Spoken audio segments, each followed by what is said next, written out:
Good afternoon, everyone. My name is Dylan, and I'm coming to you live from kind of overcast Victoria, BC, Canada, which I would not be surprised if is actually incredibly similar to, just about all the Pacific Northwest right now, because that's just the way the weather is here. This show, before we begin, I would like to thank our hosts, the wonderful folks over at Dungeons and Dragons, for everything that they do, and especially for allowing us to join you here each week on the official D&D Twitch. It is and will always be an honor to be here. And shout out to my co-producers Erica and Clive, who are helping across platforms with moderation, running bots, answering questions, etc. It's very cool. I don't know who is doing that on D&D's behalf in the chat right now. But thank you to them as well. I have a wonderful guest with me here today. You may know her as Walnut Dongrass on Acquisitions Incorporated, the C Team. Also on just Acquisitions Incorporated, if you are lucky enough to attend any of those shows at PAX. I know the lineup is a little intense, and many of us just end up watching them after the fact when it gets put online. But yes, I have the amazing Amy T. Falcone here with me, and I'm just going to switch over to a view so that you can see her. Hi. Hello. How are you today? How are things going? It's good. It's also overcast here, so Yeah. we're all getting it. I figured it was a safe bet. I mean, like, yeah, it's just kind of how the weather be around here. So, yeah. We kind of there's like a list of questions that we go through with everybody who has a character join the game. Sure. Starting first and foremost with like who is Walnut Dongrass to you? Why Walnut? Oh boy. So Walnut is this like petulant child. She's very angry. She's very stoic. She's a druid. She sort of wants nature to take over the whole world, and she's going to do that by any means necessary. And that is just kind of like a nod to like my own feelings about the environment mirrored in a D&D character. So I'm like working through some stuff. Well, fair enough. I mean, it's hard not to look at what's going on environment-wise in the world and not just to be overwhelmed by despair. So It's true. even here where the environment is about as pristine and untouched as it gets anywhere, it's gorgeous. Yeah, it's beautiful. I love it here. So was Walnut the first character that came to mind for this particular game, or is Walnut a character that has been a part of Amy for a long time? Walnut came together for Acquisitions Incorporated. I don't really know. It was very weird. It was like making this character. She just kind of like came to me, as opposed to other times where I've like, been making a character in D&D Beyond or something, and I'm like really crafting it. Like it feels like sculpting in a way where I have like the block of marble and I'm just trying to find it. Yeah. With Walnut, it was just like pretty instantaneous. Like Yeah. I knew her name. I knew what she was about. Yeah. Huh. And like when it comes to being Walnut, like what aspects of Walnut would you say most reflect yourself? Like how much is Amy Walnut and vice versa? Walnut is definitely me when I was younger. Like I took all of the parts that I don't like about how I used to be and crammed them all into one character, so I can I always say like I'm working through stuff in D&D, but in this one in particular, like her stubbornness and her willingness to not manipulate people, but like bend the truth to get what she wants. Like just pretty undesirable aspects of her. And I'm just learning to, like see those and be okay with those and know that like she'll change and she'll get better. And how many episodes have you played Walnut for now? Because it's got to be getting up there. I think it's close to 100 now. I don't actually know how many. Yeah, and like over the course of that 100, like are you working through things? Like how has Walnut changed since from episode 1 to episode X? I don't know what episode this one was. Yeah. I think that when she first joined the company, she didn't see any value in people outside of her grove. She didn't see any value in cities. And now she's kind of learning about society as a whole and seeing people, for who they are, that they're actually people. They're not just like a drow or a halfling. They're their own fully recognized person. Yeah. And I think that that's a huge difference from when we started. Yeah, and even just to add to that, I'm thinking back to the live stage performances at some of the more recent PAXs where you guys were in Ravnica, and it's a city. It's just a giant city with one big tree, but Yeah, mostly one it's just tree. it's the Coruscant of D&D. I think they said that it was said in the animation, which don't sue us, but yeah, that's it's not far off. So how does Amy feel about cities? So I am from a village, and I moved to Seattle, a big city. I mean, a big city by my standards. And I'm like kind of mortified at it, at like how much is like paved over and like how little greenery there is. And so I think that a lot of what happened with Walnut was me, moving to this new city and, and just being like terrified of it and being like a very small town girl in a huge pond. Fair enough. And where would you like Walnut to go? Like, say you had the choice, and it wasn't dictated by Jerry or Perkins or Crawford. Where do you have a vision in place for like where you want Walnut's journey to be? I think I would really like. So her whole grove was destroyed. She's the last of her grove, and she's slowly piecing it back together. I would really like her to retire from Acquisitions Incorporated and go start that grove again and like build up a new family.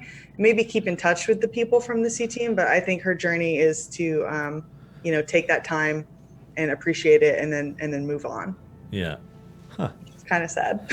Yeah. And are you like me in that you write way more backstory for your character, or you have way more of it planned than maybe you've let on, or have on your D&D Beyond or whatever? So I'm actually working on a backstory comic of Walnut that's Oh, right on. it's like 200 pages right now, and Oh, like I was like, yeah, I really want to do her as a kid in her grove, and then I realized that is just writing so much backstory for my own character. I was like, I really am the worst. no, that's good though. It's like you're developing a huge understanding about like this character and yourself through this character. So It's true. It's yeah. true. Somebody in chat has pointed out that if you include the PAX appearances and side stories, you are on episode 99 of Playing Walnut, Oh my goodness, that's an auspicious including number. last night's. Yeah. So next Wednesday, that'll be 100 for you. For me. Oh my goodness, that is amazing. I'm so glad to know that. Yeah. Cool. So it's a funny thing. So like a lot of the people that we've talked to about introducing their characters into Idle Champions through one form or another, obviously everybody has a connection to D&D. They're on a show, or they've written novels or what have you. But of all of them, I think you have played this game the most.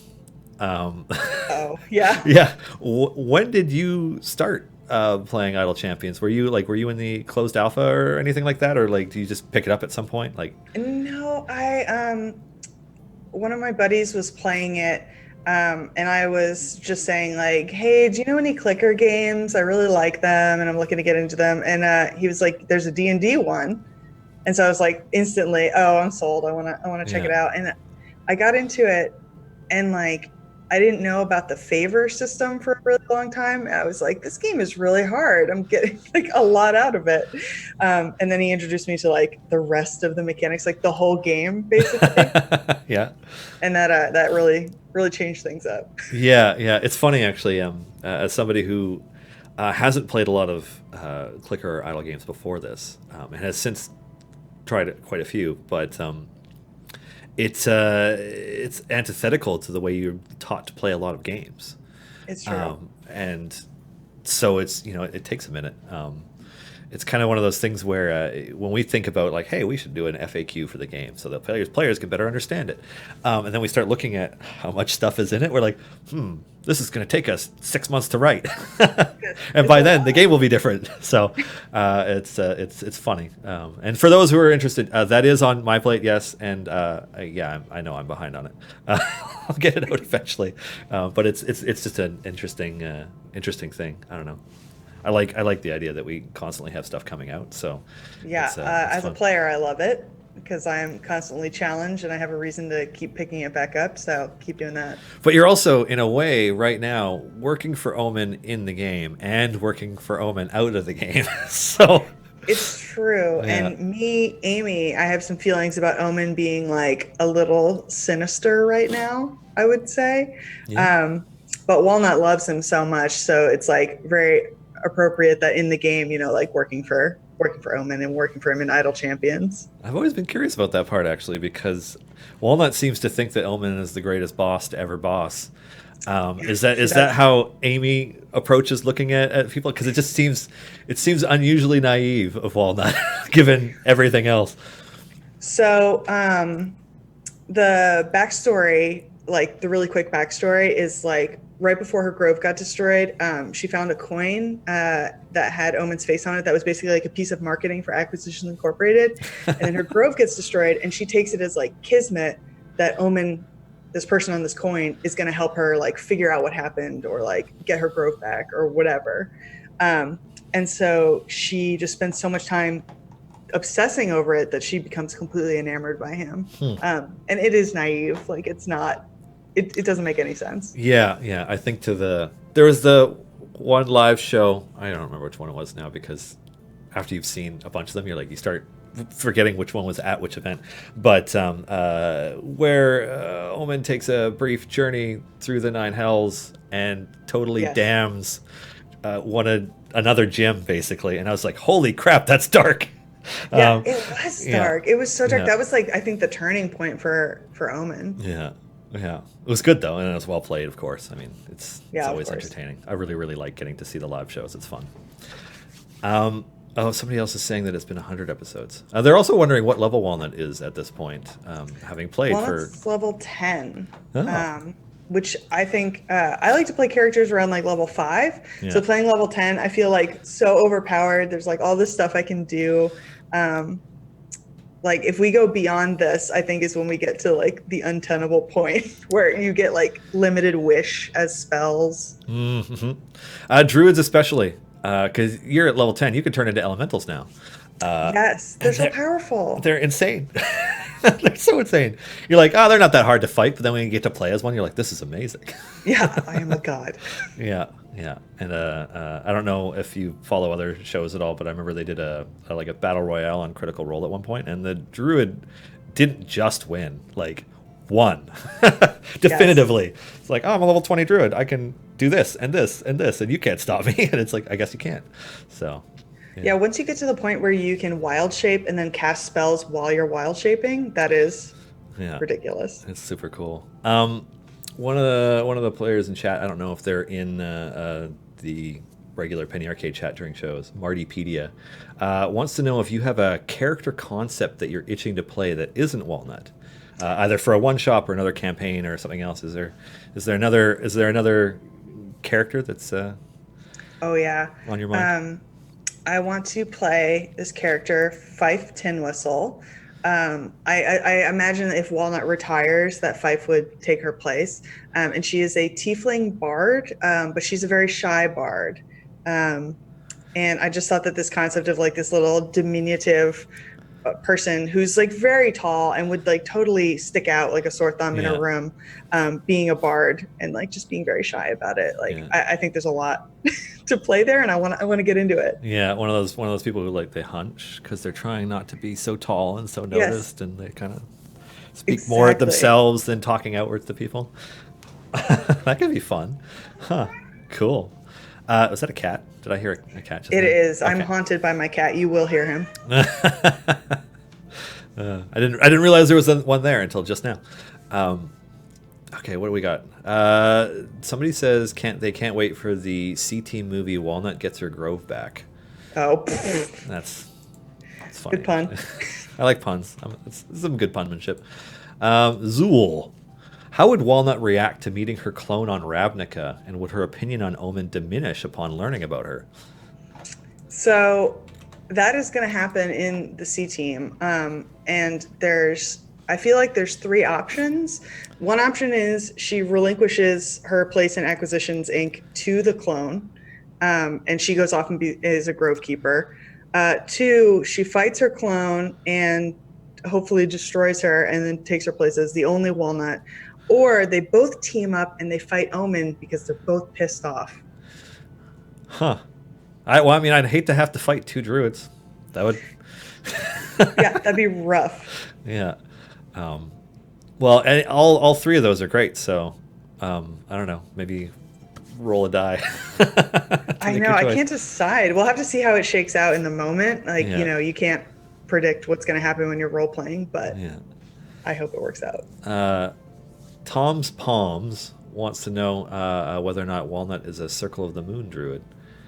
Yes, she is Circle of the Moon. And I picked that originally. I felt like it fit her, but then also I was kind of min-maxy at the beginning, and I saw how broken they can be at higher levels. And then, like I said, I ended up not liking that, and I was like, no, don't be too powerful. I like it. I like the role-playing of people being less powerful. Yeah. Well, we just to sidetrack on a similar note, because druids don't always have to be overpowered, and we lost our druid in we have an Office Curse of Strahd campaign that we've been playing for a really long time because we only play during lunch hours. Our druid got hit by Finger of Death and just toasted last game and is done, dead. Oh, no. Yeah, failed to save. Was one shot, hit hard enough to go through both the HP remaining and their total HP. It's just an insta dead, and the next session is going to start with us having to kill their zombie. Oh my god! Well, rest in pieces. Yeah, that stinks. But it was played by actually ended up being played by two people. It was rolled by one person who had to stop playing because they were busy, and then another person in the office took them up, and it's just like a hardcore intellectual coward of a character who didn't often wild shape and would always try to do something weird when he did, and it was a lot of fun. So they don't have to be overpowered, but at the same time, it's like the only time the druid was ever awesome was when it's like, okay, before this battle starts, we're turning you into a bear, and then we're doing this other stuff, and he's like, yeah. But for that's the best stuff. I think when you can use wild shape for role playing stuff or strategy, that is great. I mean, it can deal damage too, but I think that's the least fun part of playing a D&D character is just dealing damage. Unless you're a paladin and you can deal a ridiculous amount at one time, that feels really good. You're like, oh, I get my crit, and then they just scoop up all the dice, and they're like, okay, here's my divine smite. That feels good. Yeah, it does. Yeah. On that note, I remember distinctly having a game with one of my DMs where I get to roll all the dice. He's like, okay, it's dead. You don't have to roll the dice. I'm like, I want to roll the dice. I've been waiting all night for this. Don't deny this to me. And I'm like, I roll them and count it out. But yeah. That's awesome. Yeah, you want your moment. Don't take that away. Yeah. It's it may be the last enemy and it may be the weakest one, but I'm hitting him as hard as I can, and I want to see how it shakes. Yeah, it's out of spite at this point. Yeah. Divine spite. So Gabriel Knight 52 would like to know if the clone still has Jim's robe. So yes, I went on DCA as the Walnut clone. I'm calling Walnica because she's the Walnut from Ravnica. And she got Monshoon's cloak, which would require her to take a level in wizardry to be able to wear. And I really like that idea. So I might roll with that and have two different character sheets for the two different walnuts. That's actually a really fun way to spice it up because, it's a totally different flavor of walnut like that, right? It is. You also have to be aligned evilly to wear it. Excellent. Oh, that's good. Yeah. Yeah. It's gonna be fun. That's what it took for Walnut to go evil, was oh, this cloak is so nice. Yeah. This cloak has so much power. Yeah, I'm gonna commit to a different path in life just to wear this. Yeah. That's great. Let's see. Oh, somebody's asking us. Let's see. Question: if Brahma were added to Idle Champions, also please add Idle. Please add Brahma. What do you think would be her ultimate ability? Um, so Brahma is a bard, and I feel like she would like hit a note on her war lute that was like paralyzing in some way, or like when you hear when you hear one of those noises and it's like auditory accosting, like I feel like that would be her signature move, is just like shredding. Yeah.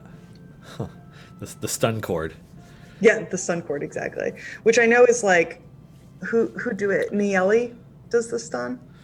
Yeah, Naeli has a crazy super stun ultimate that just, and then everything takes more damage. It is, overpowered as a paladin should be.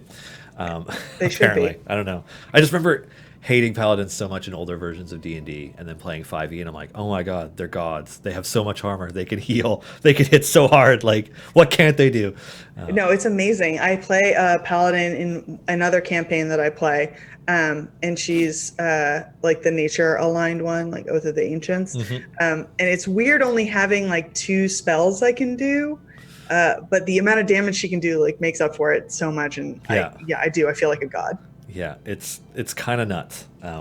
Which, I mean, they're paladins, so it makes sense. But it's just kind of like, it's staggering. That and rogues, just, yeah, well, I do this and I hit them, and then I get to roll all these extra dice. You're like, wait, what? And I just blowing stuff up. Yeah. I know. Rogues are like the one class that confound me. Like, I don't know. I've never played one, so I don't know anything about them. So everything they do just seems like magic to me. Yeah. The magicless class that just annihilates one thing at a time. Yeah. Yes. They're bonkers. Let's see. Ginge Inc. What would Brahma do with 2 walnuts? This is a family show. I don't know if I can answer that. No, but well, I we're think technically on the D&D Twitch, so there's an age gate to be on this channel. So you could swear, but also, yeah. No, I think she could handle herself, but she'd be very excited. Hellish Dream asks, if the walnut is a clone and the usual clone rules apply, don't the 2 walnuts already know about each other? They know about each other. I guess for some reason Walnut didn't know. She just didn't know, like she didn't sense that it had happened. Maybe because the other Walnut was in Ravnica. We can explain it away that way. Yeah. But Omen did straight up tell her, and she was not too pleased. Yeah. Huh. Yeah, it's kind of unnatural to be cloned. Without your knowing and against your will, it's not a good look for Omen, I would say.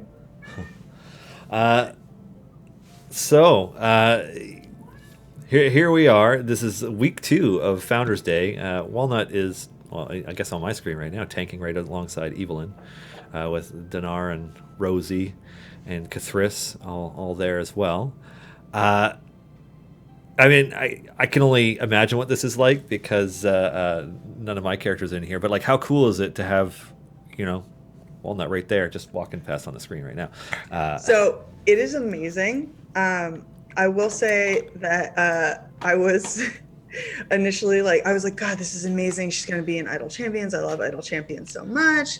And then I saw that she replaced, she's in Hitch's slot. Yeah. And I used to use Hitch in all my formations. And so I was like, well, I'm not going to not use Walnut. So now I have to come up with all new formations for everything. Yeah. Did you get a chance to experience the bugged version of Forest Friends that was annihilating everything in the game, including all the bosses? Yes. Oh, man. I loved it. I thought it was supposed to be like that, and I was like, "Oh yeah, thanks guys. Thanks for making my character so good." It was kind of when we finally saw it's like Zariel, Lord of Avernus comes out and it's like Forest Friends dead. It's like, that's too much. That was like Walnut having a fever dream where she's like too powerful and she wakes up and she's like, oh yeah, never mind. I'm actually only a few levels away from doing that in this game. From get to see it. Forest friending a boss to death. Yeah. I mean, it doesn't quite do it all the way now, but it's still pretty darn good. It's still one of the best ones in the game. You messed up. It could have been so OP. Well, it really was like holy crap. Yeah, it was pretty funny. And then all the players are like, okay, this is obviously too good. We're expecting you to nerf it. It's like, oh, don't worry, we will. It's, it wasn't. The intent was not to be able to beat the entire game with just one character. Although if Why it was going to not? be anybody, it'd be a druid. Yeah. Yeah, there you go. See? Alrighty, let's see. We got some more questions here. Garwar asks, now that you've been betrayed by your bird friend, what do you have planned for revenge, if anything? Oh yeah. So Walnut has these two little bird friends, Vizier and Truth, and Truth I think got possessed by this evil grove keeper, and fed Walnut like a poison berry. And I don't know if Walnut realizes that it was possessed, so she might make soup out of that bird. I don't know. Yeah, bird soup. Huh. And then let's see, what do we got here? Martypedia. If Walnut had to cast Reincarnate on the rest of the team, what would she secretly, or maybe not secretly, hope they would reincarnate as? Dinar would just be a basic human, because he hates fleshy mammalian creatures. So that would be just great. Like, not even an elf, not even somebody with like, something going on, just a human. Okay. And then Rosie would have to be something tall, like, I don't know, maybe a tiefling or something. Like, I just imagine it would have to be like a young body and just very tall in stature, like maybe very beefy. Like a Goliath. Yes, exactly. 8 foot tall, walking around. Oh yeah. Yeah. What about Kuthris? Cathris, I feel like, I mean, she did reincarnate Cathris into a different drow body, but if it were to be like anything she picked, I don't know. You know what? I guess just a drow. That's like, I could only see Cathris as a drow. Just change it up a little bit. You're a little taller this time, or You're taller and younger. You're more virile. yeah. I gotta ask as an aside, because I've watched a few episodes, and I was watching yesterday, and it, you could tell when people are getting distracted by a joke. Oh yeah. And how hard is it to stay on task sometimes playing? Because when I think about when I play D&D with my friends, there are hours sometimes go by when we're not actually playing D&D, but you guys have to broadcast it, so it's a little different. That's the only thing that makes it not feel like a home game is, like, usually Ryan and Jerry will start going in on a bit, and if it were a home game, I would totally play along and look at Forest Friends go. I would totally play along and, like, just shoot the shit with them, but because it's a stream game, like, I try and remember to keep it on task, and so I go in like the opposite direction now, where Ryan always says that, like, oh, I don't like fun, because I try and like keep us on point so much. Yeah. But it's because I'm trying to keep myself from going down that rabbit hole. Yeah. Fair enough. Oh, wait, hold on. I think this might be a spoiler, so I don't know if I can ask this question. Yeah, if it's from like the past few weeks. Yeah. Not. Sorry, Matt Will Jackson, I can't ask that one. Neo Gabby says that they keep switching back and forth over whether to use Walnut or Tyrrell in their formation. Oh, yeah. Oh, sorry, Walnut or Hitch. Yeah. I'm like, Yeah, okay, that was a Walnut or typo. That sounded wrong, because you use them both. You can put all Right. the druids in. Yeah. I flip-flop between Rosie and Tyrrell, but now, like, having that buff of having all the C-Team people in the same formation, like, I think it's worth it. And plus, I like to see my friends. Yeah. Fair enough. Alrighty. Phonics would like to know if you've been voting on any of the C-Team challenges. Oh, big time. Yeah. Big time. I voted Sword in the last Sword and Shield vote. And then when it was Good and Bad Fortune, I just voted Bad Fortune every time. 'Cause it's I more figured you did. interesting. Yeah. Well, I found it a really wonderful thing to watch, because you see, our community and the C Team community, and they're like playing it, and they're like, they don't want anything bad to happen to you. Like, they want to see interesting things happen, but they don't want anything bad to happen, and so they're like conflicted about it. So like everybody's just like, good fortune. I love those characters. I want good things to happen. I want good things to happen to them too, but I also want them to like earn it, like overcome adversity and Yeah. earn that good time. Absolutely. So that's why always bad fortune for me. Yeah, well, and like heroes are only as good as what they face, right? Like, Yeah, that's so, true. um, That's a good point. yeah, hellish dream. Maybe a Goliath, but think of this: Rosie the Minotaur. Rosie the Minotaur, Rosie as an owl bear. These are all they're all good. Yeah. Alrighty. Question: if you ever need to use reincarnate, do you worry or are you excited that he might make you use the old reincarnation tables with animals and monsters and other things on it to roll? I think that's more exciting. The 5e one, this is like the only shade I'll cast at 5e, is like I think it's too limited. Someone Hmm. came out with a homebrew one that had like way more stuff on it. Yeah. Um, and I love the idea. Like if when she had been reincarnating Kithres, they had been like changed into an animal, that would have been ideal. It's funny. I just try to think of like, what do you do when your character becomes a raccoon? You're like, well, Yeah, exactly. And like, can they talk to the party, or can only the druid talk to animals? Like, these are great problems to have. yeah, that would be great. That would be really great. Every time they say anything, you have to like, and then you translate for them, and like, you don't have to get it right. Yeah, exactly. Yeah. One of the players is asking, what was the sword shield question really about? Was it about D&D, or was Jerry seeking advice on which Pokemon game to get? That's what I thought too. I was like, are we just picking our favorite Pokemon game? What is happening? But no, he was serious. That was just a fun little coincidence. Yeah, the timing on that. Yeah, it was weird. Yeah, it's like, And then what's the one right now is Malith or Maliki, I think is the next one. Yes, Malith or Maliki, which are both the patron gods of Walnut. So I'm very worried about which one is gonna get the bad thing happen to them. But Malith has been through a lot in our campaign, so I'm hoping that people take it easy on her. I guess we'll see. It's kind of an interesting thing. Like, what is that like for you as a player, being able to see that like people are playing a video game that's has connection to what you're playing, but is a little bit separate from it, and they're edging so closely towards an outcome that may actually be really disruptive to the game Yeah, that you're playing. yeah, that is. It's a little scary, with all the input we have from the audience, because we have the Idle Champions poll, and then we have the poll that just gets put up over Twitter. The audience has like so much of a say in what goes on, and there's been times where like they manipulated the vote and made it so that like 50-50 happened, so that it was like perfectly balanced and that both things had to happen. Um, and I just think that I have to trust Jerry to like roll with the punches and like make the best out of each of these votes, and he has. And like Malith existing at all as a god was because of people voting back in the day. Mhm. So now, like with the sword and shield thing, I don't know what exactly is going to come of it, but I know that like Jerry's going to make it wild, whatever it is. Yeah.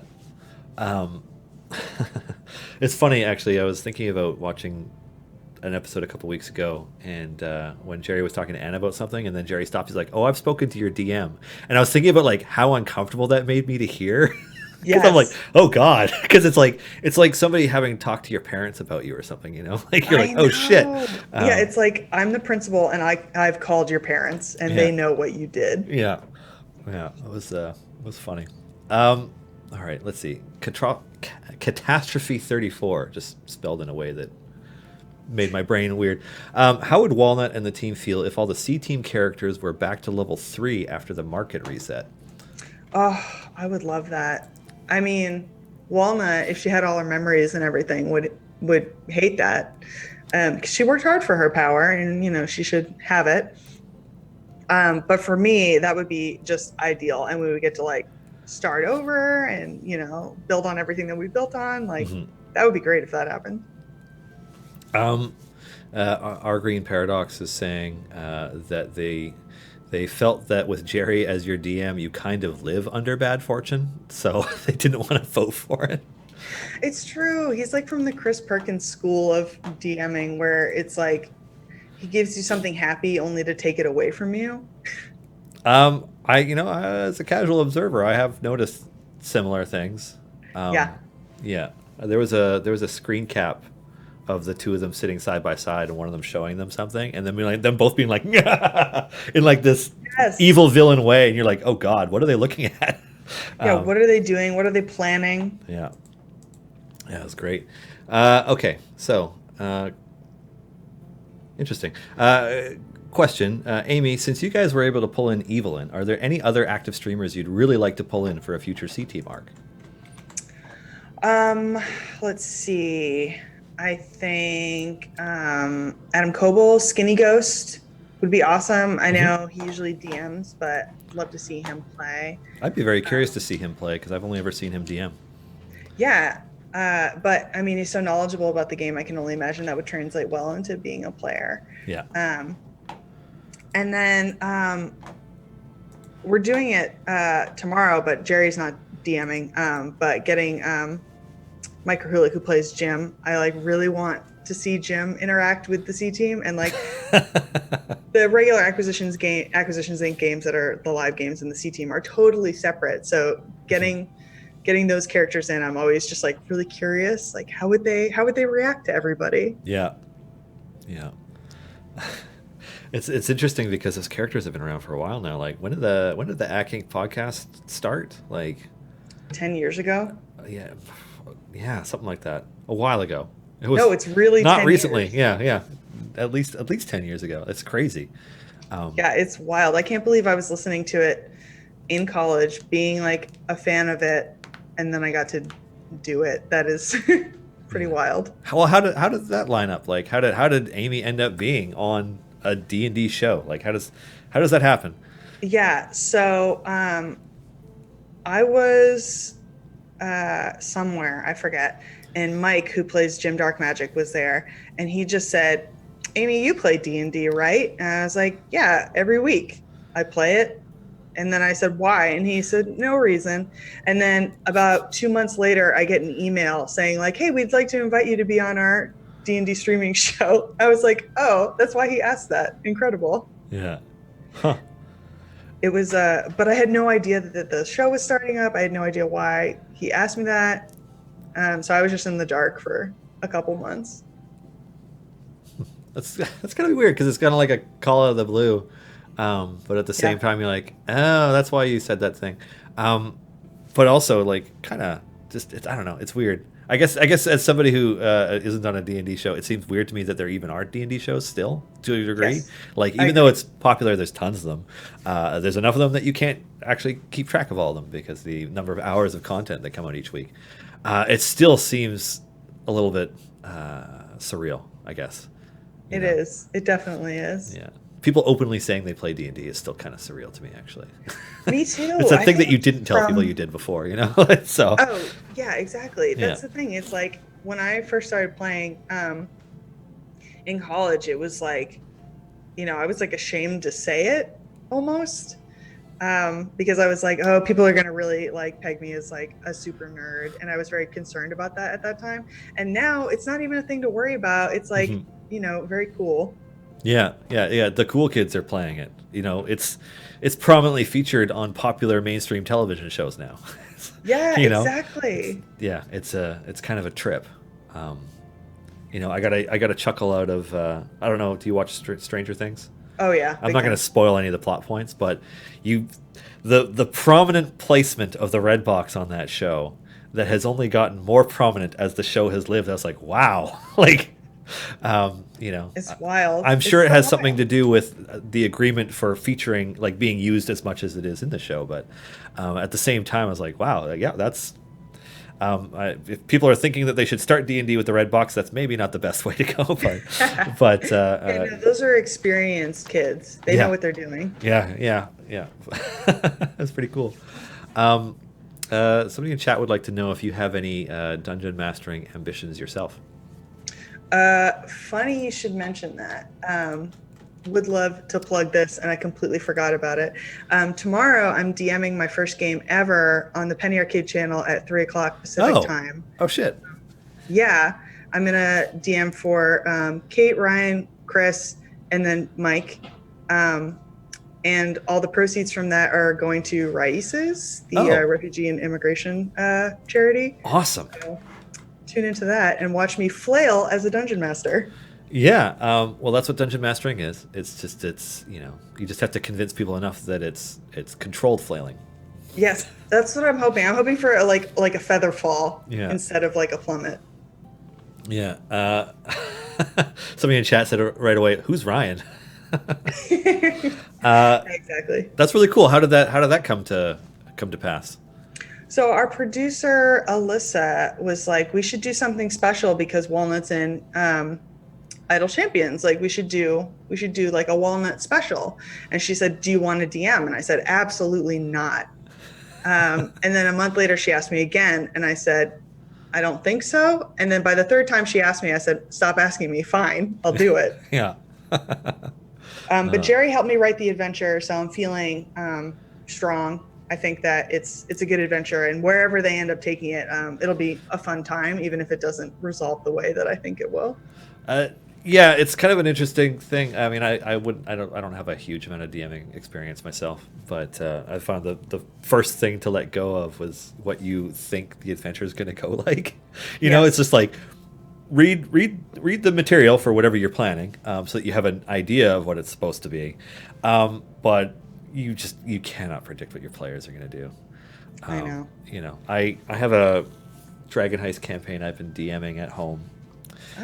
For some close friends of mine and my wife, and my wife's mom, my mother-in-law, also plays because she's like, "You guys are playing D&D? Can I play?" I'm like, "Sure." Have you played before? She's like, "No." I'm like, "Awesome, let's do this."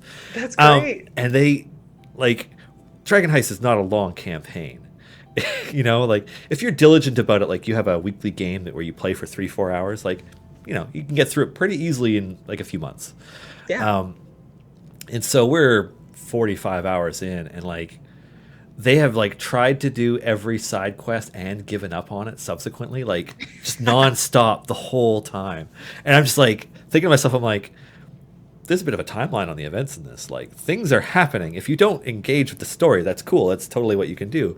But those things are still going to happen. So yeah, exactly. There's consequences. Yeah. So like I actually posted it to the chat a little while ago because we haven't played again yet because we haven't been able to get together in a while. But like, okay, they've missed the window to solve this adventure, like, and they missed it a while ago. So what can I do to make them still have a meaningful conclusion to the story they're playing, given that they are hooped?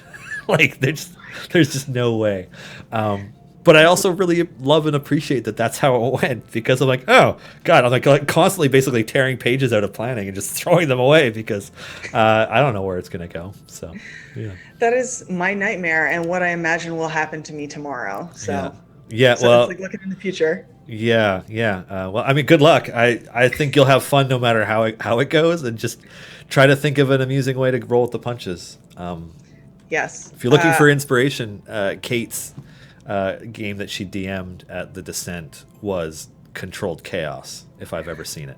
It was, and I know her DM notes from that. It was like so minimal. She just like went with an idea and was able to like spin this incredible game out of it. It was like amazing. Yeah, and to wrangle some pretty intense players. Yeah, there were some big personalities at that table. Yeah. It was fun to watch though. It was yeah. It was definitely, that was one of my favorite games to watch. Yeah. Our Green Paradox is saying, it's like, you guys think it's weird to you two. I've been playing for 41 years as of this summer, and it is epic level bizarre. Oh my goodness. Well, congratulations. That's amazing. Yeah. Thank you for making me feel young all of a sudden. Because I wasn't feeling young, but now I am. Yeah, what a gift. Yeah. Wow. Gabriel Knight, how many heads does your flail have? Oh, flailing. Yeah, I get it. Okay. Oh, this is interesting. If you were to take 6 movie celebrities, including one as a dungeon master, who would you choose to put at a table? The whole cast of Parks and Rec. Including, what's his name that plays John Ralphio? I feel like he would be incredible. But yeah, the whole cast of Parks and Rec, I would love to watch them play D&D. And then Nick Offerman would Dungeon Master and just not care about the whole thing, and it would be great. Well, he'd care about very specific parts of it, I think. Yeah, he would care about like the architecture of the inn, but Yeah. like not the How NPCs it's crafted. in it. Yeah. Yeah. Yes. Describe in detail the table that they're at, but not the NPCs. Yes. Yeah. Yeah. Oh no, I love it. Oh, it makes me think of the clip of where Sam Elliott is also playing a Ron, and like they're both super minimalist, and they meet each other, and then just afterwards he's like, "I like Ron." It's so good. Okay. Yeah. Wow. It's 1:45 already. Oh wow. Yeah. Playing characters while in character. Oh, a lot of people talking about how many years they've been playing Ark and Sunseeker. I've been playing for 26 years. Hey, that's good. Not quite that long, but it's a couple decades now, which Wow. is not something you always used to be able to say about things like this. It just makes me feel old. Alrighty, let's see. I said this before, but Walnut has completely changed my lineup in Idle Champions. I introduced my wife to this game, and she's trying so hard to catch up to me. She was so friggin' pumped to get Walnut.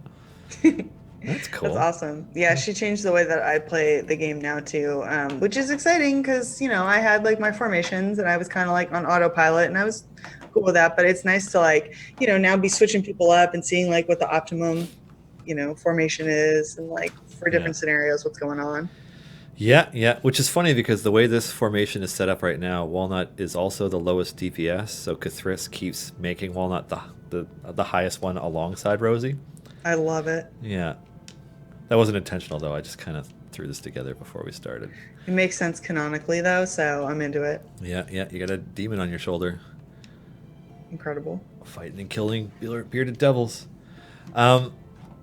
So, in addition to amazing games like Idle Champions, no, what other kind of games do you really enjoy playing? I'm playing Dota Underlords a lot right now.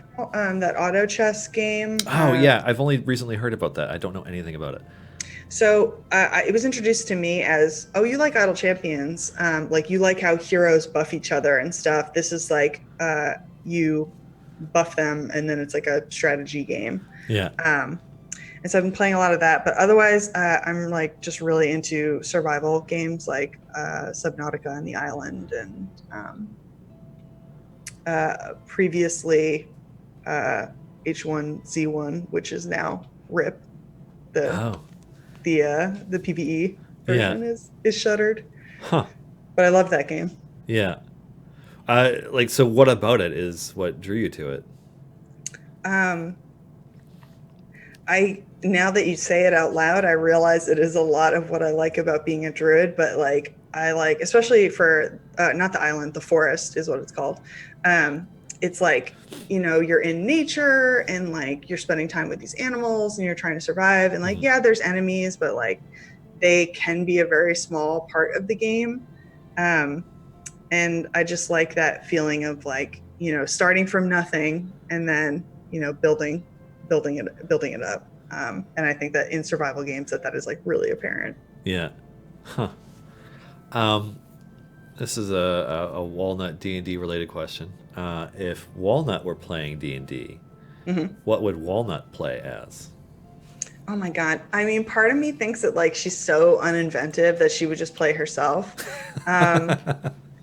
But I think she might like try and be clever and play like a city-based druid where like, their animal companions are like rats and pigeons, cockroaches. Yeah. And then be like, I love cities. They're so great. Like that kind of thing. Some sort of urban hipster.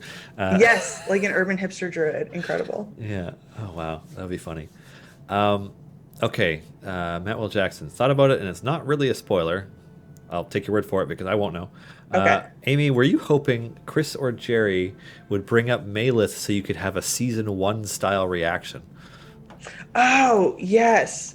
So this has to do with our latest episode, which I won't spoil, but I'll answer the question. I would have loved for that to have happened because in the beginning, Walnut she didn't have Malith as a patron god. It was just Maliki. Yeah. And she was very like, oh, you don't speak her name. You don't do any of that. So I was hoping that would come up, but it did not. Is that one of those things where like you're kind of like trying to mentally get somebody else at the table? Like, no, say this. Yes, I was like trying to like so you can play off it. Bond with them. Yeah. That's sweet. Question: so would Walnut then be Strix with the pigeons and rats? Oh my goodness! You could do a body swap episode. Yes, I actually thought about DMing a body swap episode for the show tomorrow because I'm always telling Jerry I want it to happen, and then I realized too late that I already wrote my whole adventure. I'm like, can I add body swapping to this? Just immediately, like, everybody sits down, you're like, cool, and then you just lean over, take their character sheets away, and hand them to other players. Be like, there you go, now we can start. Oh, incredible. Yeah, no, fun. I wish that had happened, but I don't think I'm going to be. I'll just have to DM again. It'll be fine. Yeah, you could even call it Freaky Friday. It would be perfect. I know, it's happening on Friday. It would be perfect. I stole that joke shamelessly from chat. That was Garwar. That's fine. I believed you, so I'm going to give you credit. Yeah. Oh, man. So I gotta wonder actually for like because I have a different perspective to PAX from a person who goes because like we set up a booth or whatever, so it's like you do all the logistics stuff, you show like 4 days early and like packing things around, etc. And then the average person, they show up on the day that it's actually open and wait in line and go in. But like what's it like for you at PAX, because PAX has got to be like your peeps at this point, right? Like yeah, for sure. So I went to every PAX East until I did a show with Penny Arcade, and so I was just an attendee for a long time, so I've been there. I paid my dues in that Ack Inc line, like I know what's up. And now PAX is wild. Like I get people walking up to me out of nowhere and just being like, "Oh, I love Walnut. Like I play Druid now." Yeah. I love hearing that. It's like very humbling. But the best part about PAX for me right now is that I get into Ack Inc every time, and that is like the one thing I look forward to is being like, I get good seats for Ack Inc. Yeah, you get to just walk in. You're not in line on the street for I don't know how long it takes. Oh my god, I think I did it for like 4 hours one year. That's intense. It was rough, but it was worth it because it was this one episode, it was this one live show where we didn't know that Patrick Rothfuss was going to be part of it. And he showed up like halfway through an episode and everyone like stood up and cheered and it was so amazing. It was so good. Oh man, that's sweet. Let's see. Got a couple more questions here before we, because we're getting close to the end of the hour, so let you go. Let's see, Doc Stockman. So you're going to DM a game tomorrow. I've only DM'd 1 or 2 games myself for my small family. My oldest is 11. Do you have any ideas or tips for DMing a game with a nerdy kid? He loved the first chapter of the newer starter set, but I bought the Ack Inc book and absolutely love the lore. Oh yeah.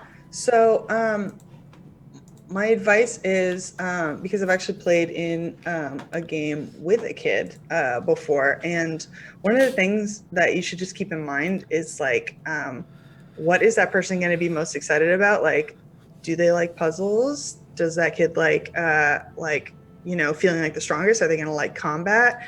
Or, are they going to like the interpersonal stuff? And like try and center it around what is going to be most engaging for them, because like, the last thing that you want is to be, like, you don't want one of your kids to be like bored or, playing in a way that's not engaging for them. Yeah. So I would like tailor your game for them, and the adults in your game, they'll have fun no matter what. Yeah.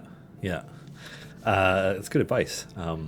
Eric, our CEO, is simultaneously DMing 4 separate campaigns in Waterdeep.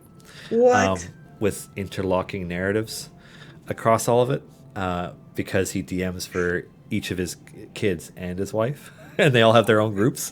Oh my goodness, that's so like, wild. Yeah, he was telling me about it. It's like they all have like separate properties that they own. Like one of them ended up with the tavern that you can get, but another one's got a bakery, another one's got whatever, and like one of them's got a lair because like they're just murder hobos and just like that's incredible. Yeah, but also kids of different ages, because obviously his kids aren't triplets. So yeah, it's whenever I hear people talking about stuff like that, it's just like my mind is just like, "Gah, I thought I had a hard job DMing for one group of people," but yeah, craziness. Yeah, I can't wait to actually DM so I can like put some of that advice into like practice, but Yeah. we'll see. Fair enough. Okay, just a couple more. Are you going to Gen Con? One of them. I thought I was going to Gen Con, but I'm not going to Gen Con. So very sad for me. I'll be home that week.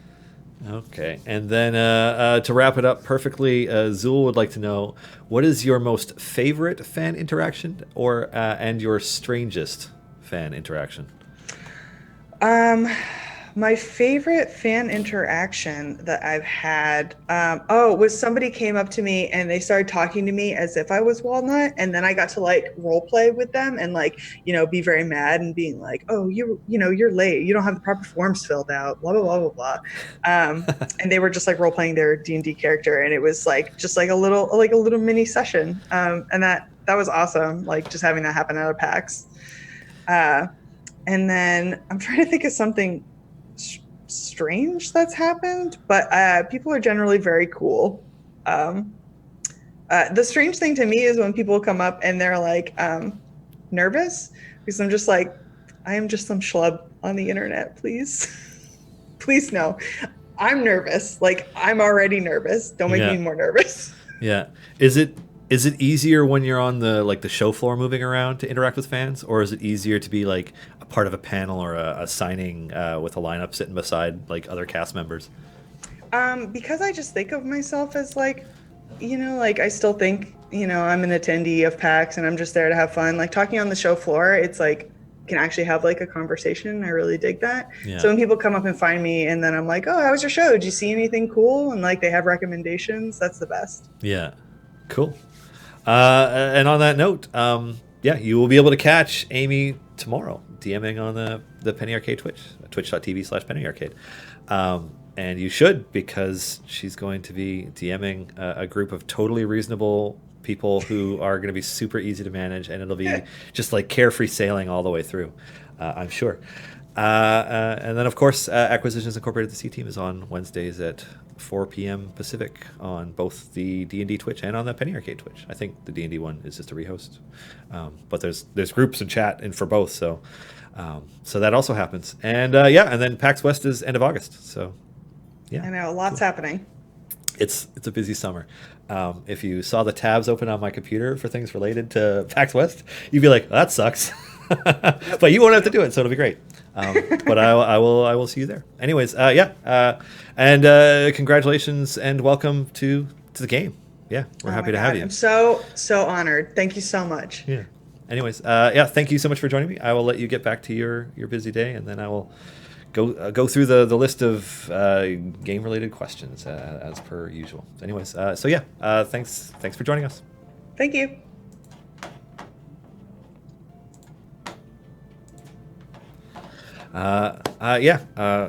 Amy is awesome, and it's kind of funny. Last year at PAX West, Amy and Kate came to visit the booth at one point, and Amy talked about playing the game and was super jazzed for it. And I was like, cool, made a mental note, and then happened to be the last of the 4 C Team characters to join the game.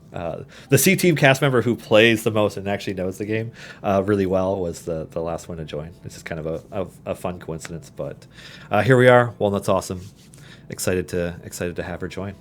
I know there were a couple other questions for Amy here and there, and I apologize for not getting to them. And also a few for me that I didn't get to because I was trying to keep the conversation as focused on my guests as possible. So I'm going to go back a little bit because some of these questions are a little bit older, but I just want to make sure that I get through them. And then we can move forward with whatever kind of questioning y'all want. As soon as I can get my tab to actually show up, because I need more screens. More screens, Dave. Alrighty, let's see. Phonics48. I want to see a PAX event that starts with Cathris alone, and then you add Donar as slot 2, and then Binwin for slot 3. So you mean like an event in game, Phonics48? Is that what that was about? It's probably relevant to the discussion I was having like an hour ago. Sorry about that. Ark and Sunseeker. Wasn't Warden one of your characters? Yes and no. So, Warden, our wonderful, delightful, totally not an edgelord Hexblade Warlock Warforged that joined the game last year, towards the end of last year. They were a character created very specifically for the game. They weren't a character that I ever played, so I wouldn't say I have that kind of attachment to them. And then obviously Kat did the design for Warden, the art and aesthetic, and made a really really eldritchy looking Warforged. Not really my character. I helped to design them, and I was really really happy to do that. But my characters are probably even more edgelordy and just like dark anti-hero-ish gothy characters. But that being said, I love having Warden in the game, but I don't really see them as one of my characters. Neverwinter Druids, where are they? That's a great question, Catastrophe. I'll make a note. It's funny because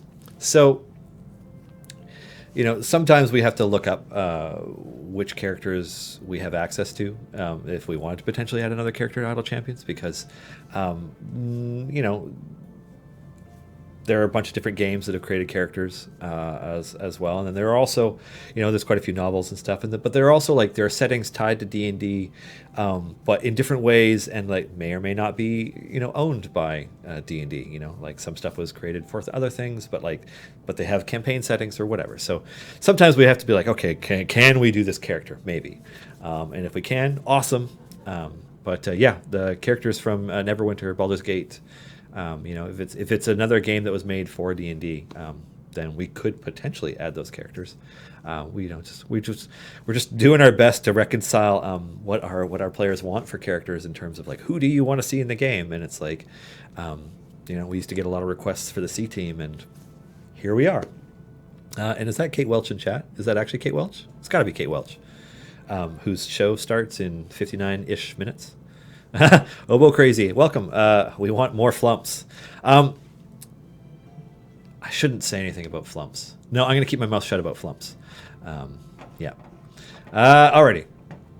No, a sit-down game, but the table fills with the Idle Champions characters, ending with Archon in his last seat. Oh, okay, I see what you mean now, Phonics48. So you were thinking about a live show where all the characters come in, and so Chris would come in as Cathris and sit down, and then Ryan would come in and sit down, and then Scott would come in and sit down. I mean, it's an interesting idea. Getting a dozen people. Could you imagine DMing a game of a dozen people? Unless it's a hardcore murder fest where you're just grinding through all of your characters, it just seems like a really intense way to do it. All the flump motes. Oh, that's awesome. Alrighty. Earlier today, we talked about magic lore in the Idle Champions Discord. Insert link here. If you could get a Planeswalker in Idle Champions, who is it, and why is it Soren Markov? Soren Markov is, it's one of the only Planeswalker characters I like because I can identify better with the way Soren Markov thinks than a lot of the other ones. The Gatewatch they're just a bunch of dipsticks, and I have a hard time liking any of them. And and Soren, but Soren is also he's not just that he's an edgelord, Carpastained. It's also that he's extremely practical and looks at things long term and is just kind of, but he's also super old and kind of a dick. Put the effort in to save his own plane. Or at least attempted to, you're talking about a guy who's basically a vampire lord who made an angel to guard his plane from other threats. And was also has enough foresight to be vampires are so powerful that if we just overwhelm this plane, we'll run out of food and things will get really bad. So maybe I should put in some safeguards against that as well. And kind of did that in a 1-2 punch. So I just find him interesting.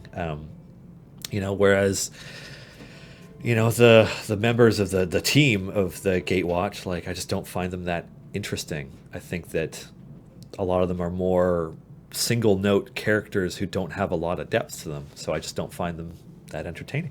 That's really it. Also, Soren's art is super sweet, and I based my Office Curse of Strahd campaign character who died off him. In fact, on my D&D Beyond page, I'm pretty sure the portrait is one of the Sorin cards. Anyways, Supli 215, is every paladin either vengeance or conquest?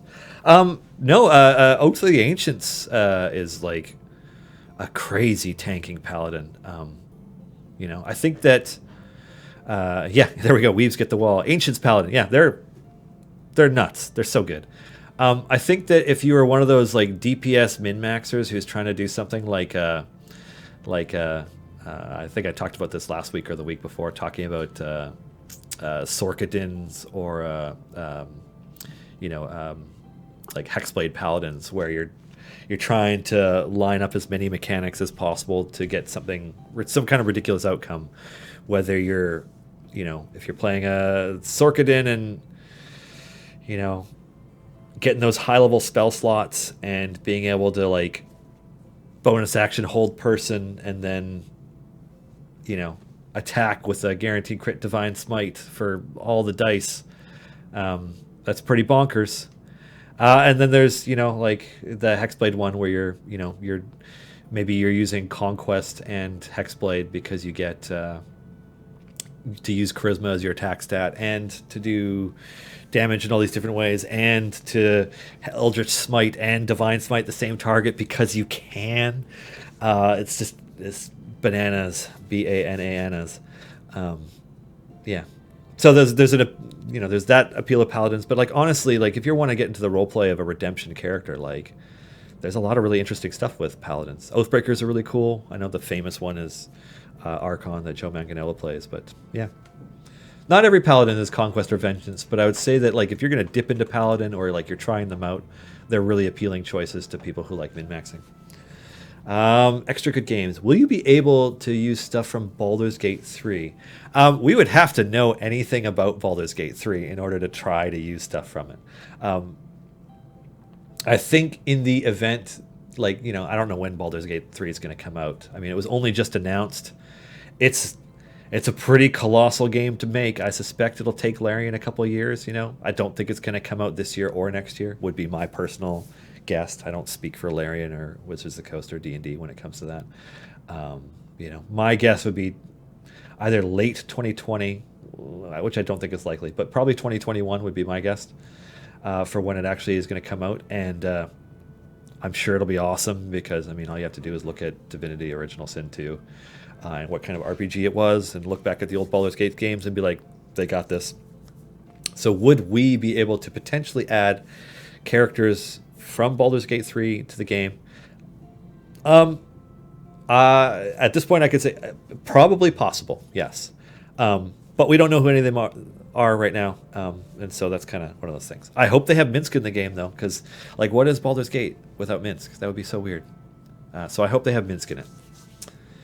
Feybinder, we want bigger formations. That's an interesting statement. So, like, right now, the Grand Tour of the Sword Coast campaign uses nine spots, and our events and our other campaigns use 10.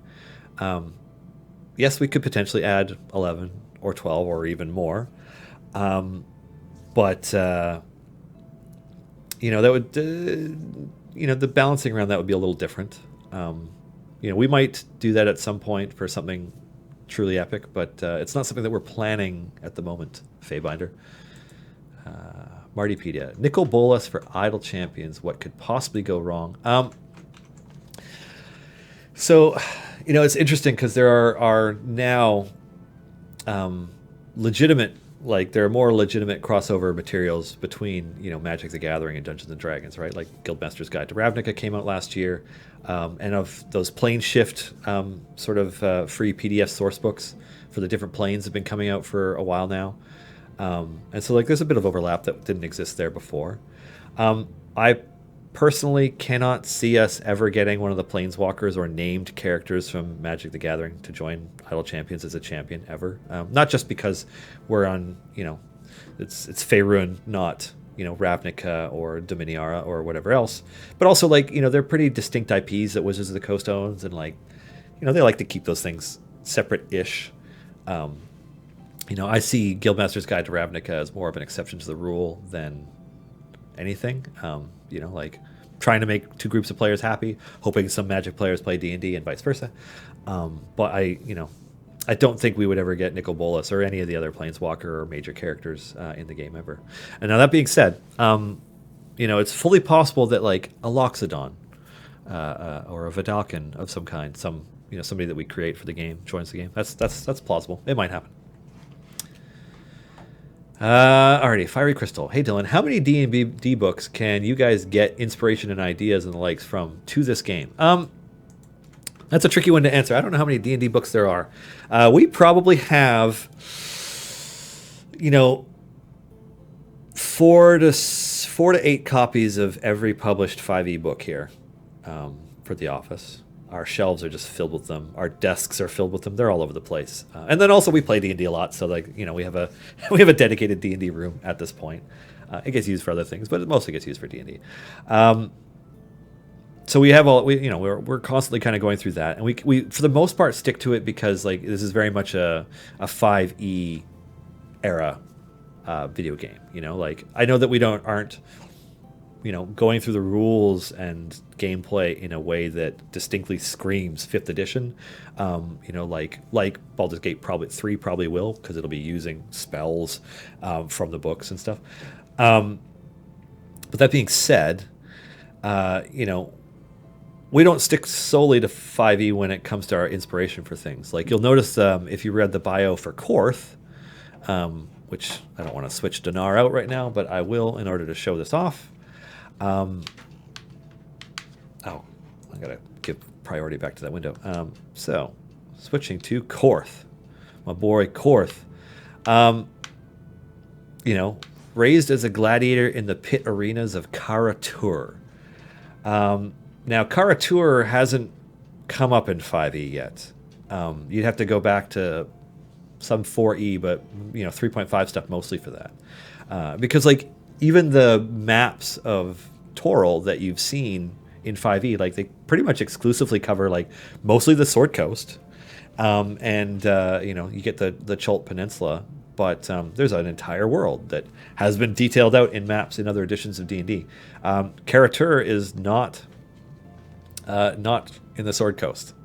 It's very much a reference to the far east, you could say, of Toril. So, that was taken from some older materials. Because we're just like we wanted Korth to have reason to feel like a samurai. I mean, he's a lizard folk, so he's not going to look like he's distinctly wearing samurai armor or look distinctly like he is a samurai. Like it's not going to look like he's Japanese. So like how can we accomplish that? With both the aesthetic to Korth and the with his bio. And so yeah, Kara-Tur.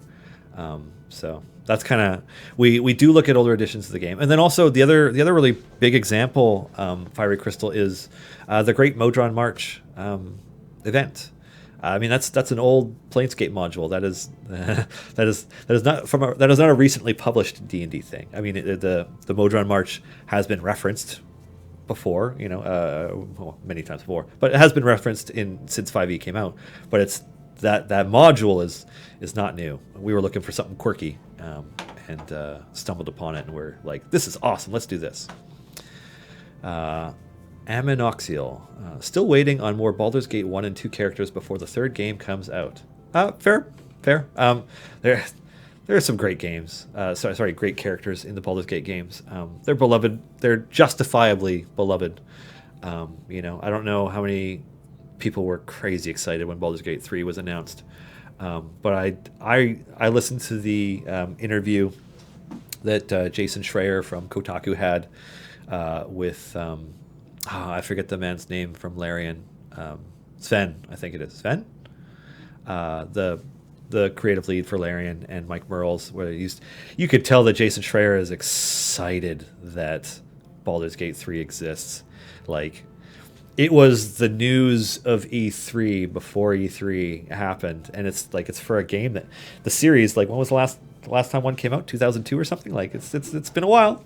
So yeah, great characters, and we're pretty happy. Oh, I see. Yeah, Sven. Yeah, I don't know Sven's last name. I've never actually met Sven, so but it was nice to see how enthusiastic they are about about D&D and Baldur's Gate and everything. So yeah, and also I don't know how many have watched or read any of the interviews or clips about the development of Baldur's Gate 3 so far, but seeing that Larian approached Wizards once and like, hey, we want to do Baldur's Gate 3, and they're like, no.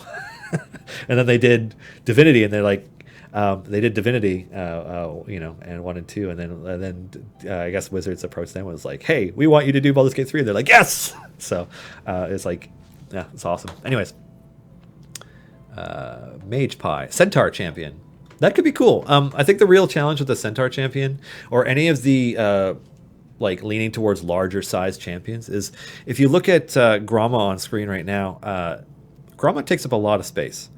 And a Centaur would probably look kind of strange with the way we have a layout for our formations right now. And I don't think we're looking at the idea of having champions that take up more than one slot. So that would be the challenge there. But yeah, Centaurs are awesome. And I'm a little sad that, it was clarified that you can't Voltron them infinitely with the medium creature riding a medium creature thing. But I like to imagine that that's a thing. 3 raccoons. Oh, that's a good name. 3 raccoons. Yeah, Centaur stacks. Yeah, it's just the coolest thing. You just Voltron them together. Maybe they've all got bows and they move around like one of those Batiri battle stacks of goblins, except it's centaurs. Yeah, it's not ridiculous. How would you feel about adding Critical Role characters to Idle Champions? That would be cool. I think, like you, we would love it. If that opportunity ever presents itself, we would be all over it. But yeah. Feybinder. How come you guys have Minsk in Idle Champions, but not Zan?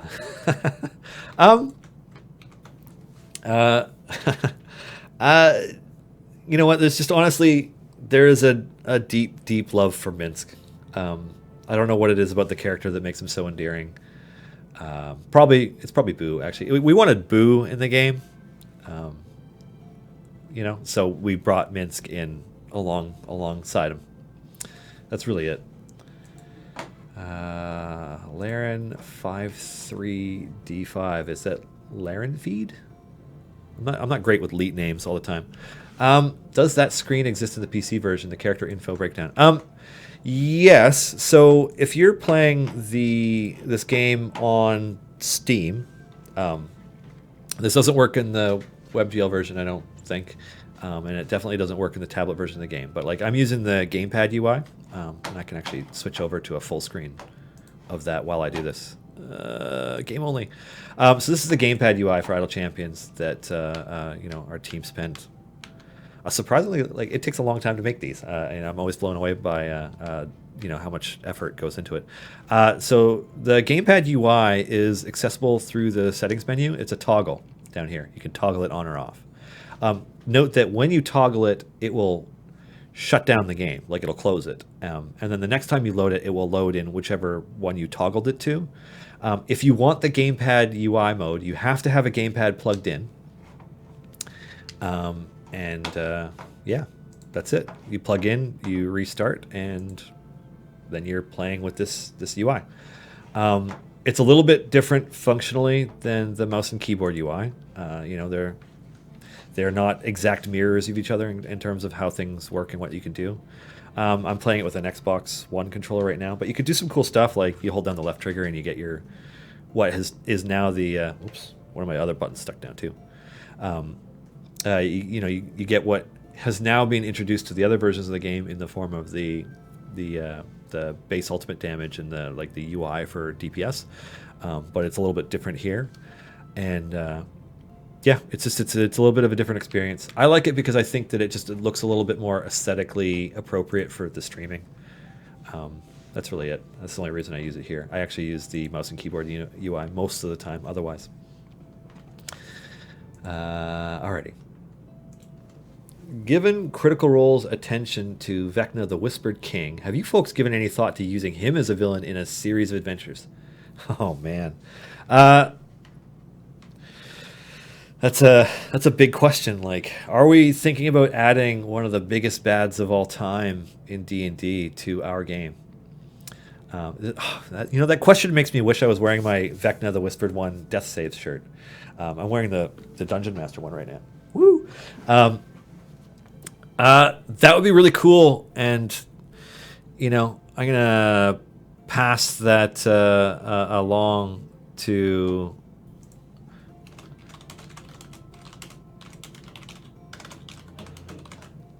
I'm going to pass that along to Chris, our live services developer, who is our live services director, live services manager, when it comes to planning out our adventures. Because we got to have some super high level stuff at some point, right?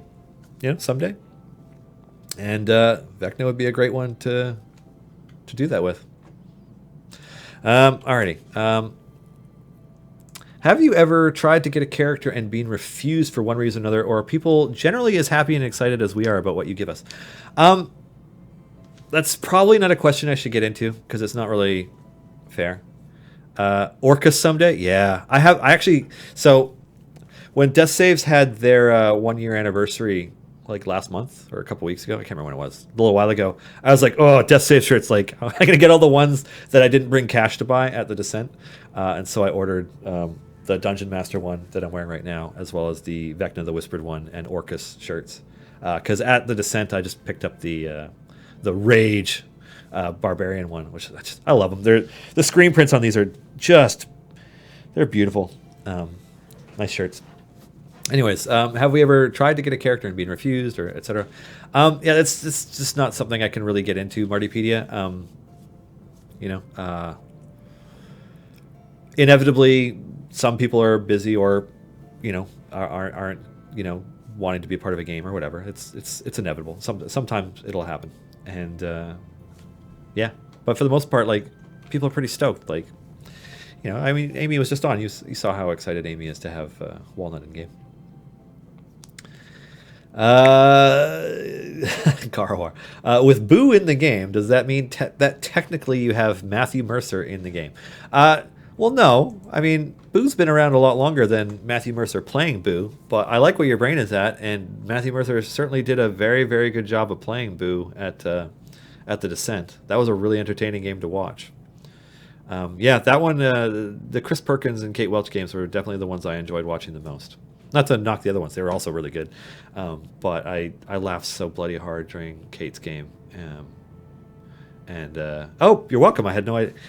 Kate Welch is in chat. God, I laughed so hard, and I couldn't imagine just Clint and Jerry. Just like watching them play, I'm like, if I was a DM, I don't think I could handle that. I just couldn't. I couldn't do it. But meanwhile, it was one of the funniest things I've ever seen. And then Chris Perkins starting his game with introduce who you are and then roll a d20 and then telling them that that's how many hit points they have. I was just like, oh my god, classic Perkins. Just, oh, you thought you were starting a game? No, you've already been wrecked. And then the game will start. It's just, oh, it was good. Oh, it was wonderful. Question: I have a PS3 controller, so that won't that play differently? I always find that it does. It shouldn't. Legendary Dragon 75. Like the icons should be the only thing that switch if you're using a controller other than an Xbox controller. I tend to use these because like Microsoft and Windows did a great job of just making their Xbox 360 controllers and Xbox One controllers like just extremely compatible with Windows. Like you plug in the USB and they just work perfectly, and you don't have to install anything or anything weird. And so that's kind of what I default to now. But PlayStation controllers, as long as you have the drivers, should still work. The only thing is, like, if you could see the little B right there, I cut off my finger, but like the little B on the icon there, it should just change to circle. I think is that spot. Yeah, circle. A is X, X is square, and Y is triangle on a PlayStation. I'm not looking at one right now, so that's what I'm guessing. Anyways, so it should just change the icons. Azul, what's an old class ability or module you'd like to see updated to 5e? Dark Sun, Dark Sun, Dark Sun, Dark Sun. As for classes and stuff, I'm waiting for a like a published, refined version of a psionic. And anytime now, you guys want to put one together. I know that versions of it have been done, but that's what I'm waiting for. I always really enjoyed them because oh man, you know what it is like, so I enjoy magic and casting classes, and I enjoy martial classes, and a scion is just like a nice, Jedi-y, telekinetic, mind battle-y kind of, just I don't know, I just like them. They're just fun. I had a lot of fun with them, and that's something that I'd love to see. Any tips for easier progression? Oh, that's a great question. So I started long enough ago now that I'm starting to forget what it is like to start a character. I guess the biggest thing is, spending your gems on silver chests until you have equipment on every champion that you have access to. So you're buying your silver chests, and then after that, starting on the gold chests, and so that's going to help you just a crazy amount for how far you can get. And then from there, it's like, okay, you're building up your favor, like you're working on divine favor in whichever campaign you're playing. You're playing Grand Tour of the Sword Coast, just like keep pushing to your wall, and when you cease making progress at a good rate, either completing the adventure if you've completed the objectives, or resetting because you're earning that increased favor, and it'll make every run easier as you earn more and more gold faster. Eventually, you'll start to be able to afford blessings. Aim for the first global blessing in each of the 3 campaigns first, because you get damage increases across all campaigns and not just the one that you're in. And like once you've kind of got the grasp of that set of resetting, earning your favor up to your wall, resetting, starting again, just keep doing that. Once you reach that point, you've got the hang of everything. Like you're kind of working pretty efficiently, and whether you're doing gem farming runs in the Mad Wizard up to level 30, 50, 60, whatever it is, and resetting to earn gems as fast as possible, or you're trying to push your favor to higher and higher levels, you just keep doing that. The other thing I would recommend if you're a new player is I see the link in chat, so I'm sure some people in chat are already helping this while I talk. Join the Discord, discord.gg/idlechampions, because we can, people are more than willing to help. Like, I feel like we have a really amazing community of players who are more than willing to be helpful with each other. And like, even when players are salty, they do so out of love. So it's nice. There are some great guides published by our players across the Reddit and on the Discord, so I recommend checking those out. Garwar does guides every event. Silisa does guides to champions on a regular basis. Mars recently put together a guide for unlocking Azaka through free play, which any starting player should look at, although it might be a little information dense for you.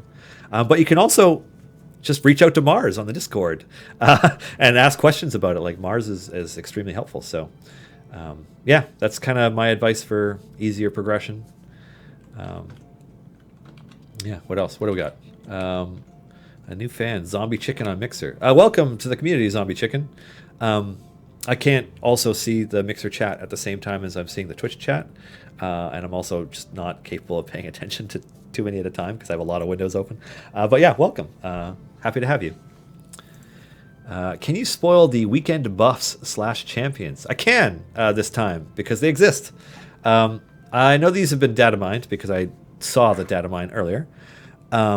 But just in case anybody doesn't know, this coming weekend is Zombie Hunters weekend with buffs to Celeste, Naeli, Paulton, Barrowan, and Neris Cathan. So you like killing undeads. This is a whole weekend of killing undeads. ETA on the other evergreen champions like Dragonbait and the Dwarf Mage, whose name I can't remember. You're thinking of Olcaria Stonemarrow. from the Dragon Heist TRPG book. I don't have an ETA on it, and I apologize because we definitely announced them too early. We've had a lot of stuff happen in the background around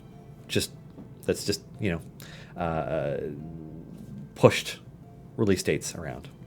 And so they've been pushed back. And so, we're still planning on doing them.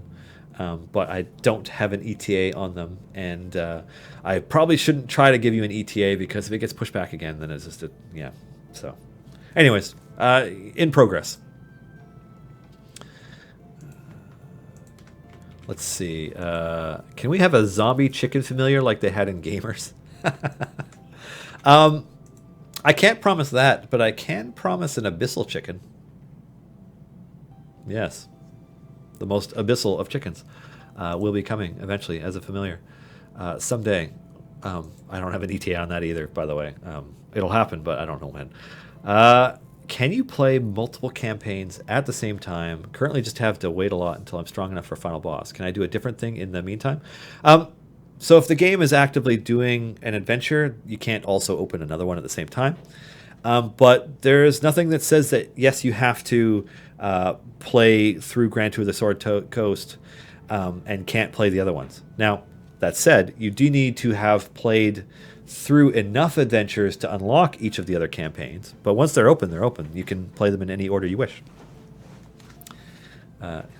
Yes, Abyssal Chickens. I see people are excited about Abyssal Chickens. They're just... Why are there Abyssal Chickens in the 9 hells? Abyssal chicken wings are fantastic. They are naturally spicy. It's just... They're the cutest, evilest things that you just want to eat. I don't know how else to describe them. Anyways, Vladimir, you can't really play more than one campaign simultaneously, but you can totally choose the order in which you play through them once you've played through enough adventures and variants to unlock each of the campaigns. Let's see. Legendary Dragon.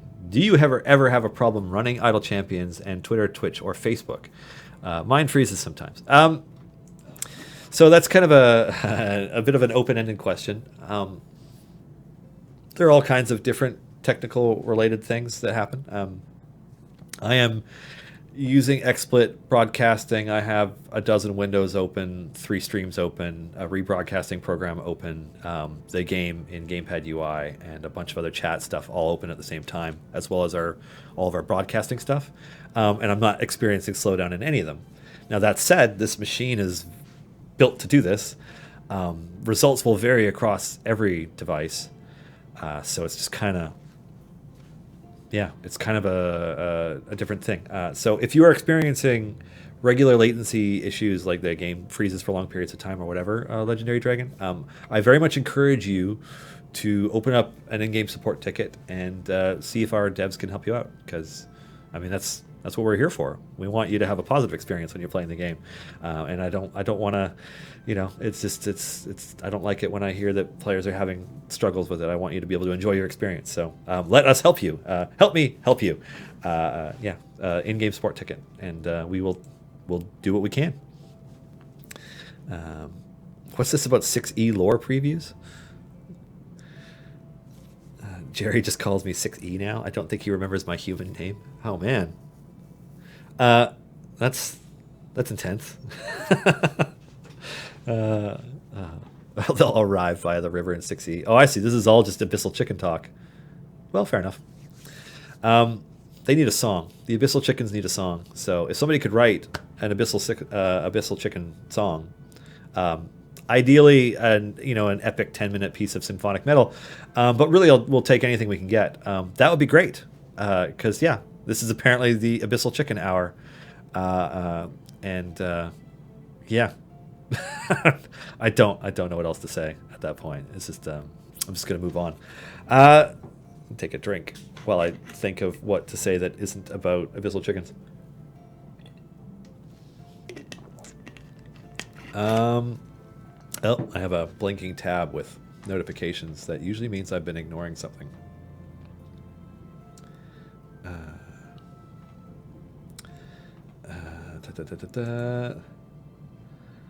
Okay, good. That's not trouble for me.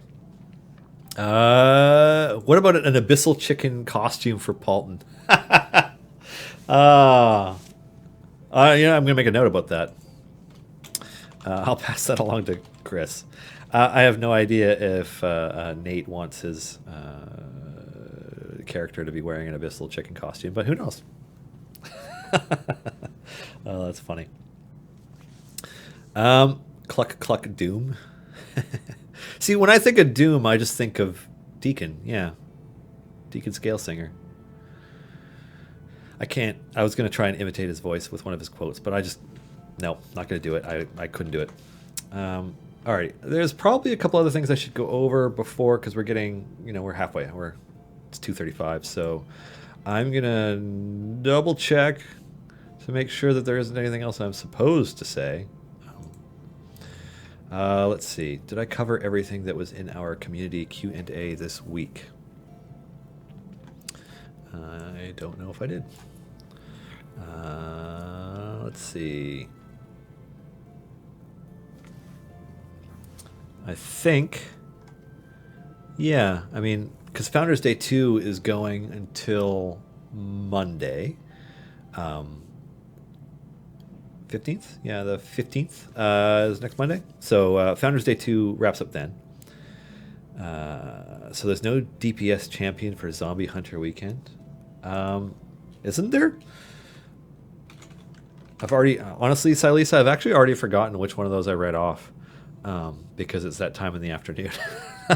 Celeste, Naily, Paulton, Barrow, Neris. No, you're right. It's supports and tanks, and the buffs are support buffs and a gold find buff. So, yeah, I fully expect the buffs this weekend to lead to some crazy pushes for some of our players. So, yeah, let's see how far past 500 you can get. I think I walled out at like 518 or 520 or something. This event in the free play. So I am sure that you guys will be able to go further. I know Silisa will, but and Ridge and Nomad and a few of the other players who always regularly progress much further than I do. But yeah. Will there be more weekly challenge events after the current one ends? So that's a great question, Durkas. Durkas, I don't know. So, we have a lot of feedback to go through with how the C Team weekly challenges have, impacted our players, and we're really happy with what we see, and we're glad that players are liking it. And it hasn't wrapped up yet, so we're not at the point where we're going to condense what we know and see about what to do next. But, yeah, I mean, as an idea, like daily, weekly challenges, a system, things to work to go towards progressing, we really like this, and it's something that we will do again. It is not likely to start immediately once this one finishes. So, after the 10 weeks are up, which we're approaching pretty quickly, after it's up, we will not be starting another one immediately. But it is safe to say that we will do something similar again in the future. I would expect it to evolve as each version comes, just like we did between the High Rollers Rogues Gambit one last fall and this one.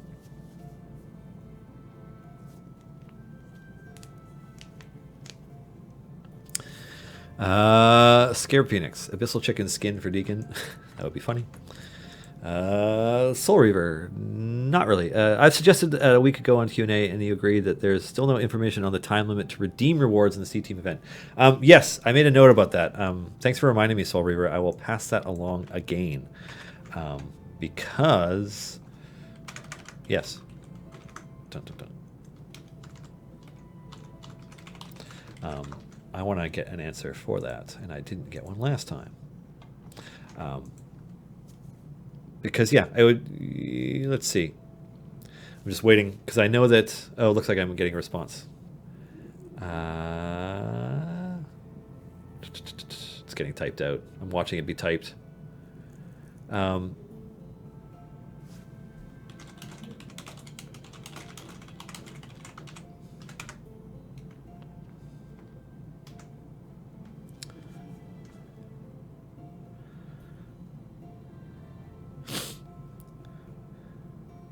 Okay.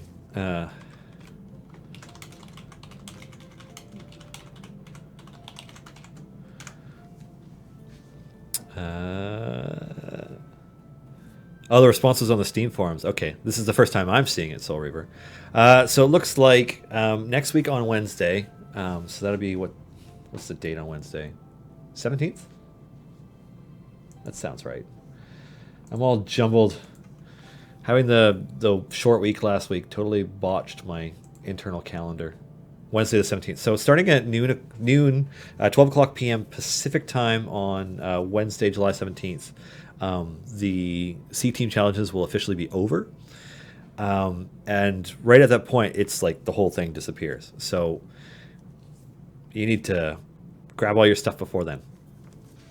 It looks like we're going to be sending out a notification around that time in the game. So we will give players at least 24 hours to a notification to end. So just make sure that you're not leaving your game running and forget about it for several days and then miss your opportunity to grab all your rewards. Grab all your rewards, Tuesday the 16th, because Wednesday the 17th, it's over. Alrighty, next. Is Ashara the only original / evergreen champion who got a new specialization after the last upgrade cap?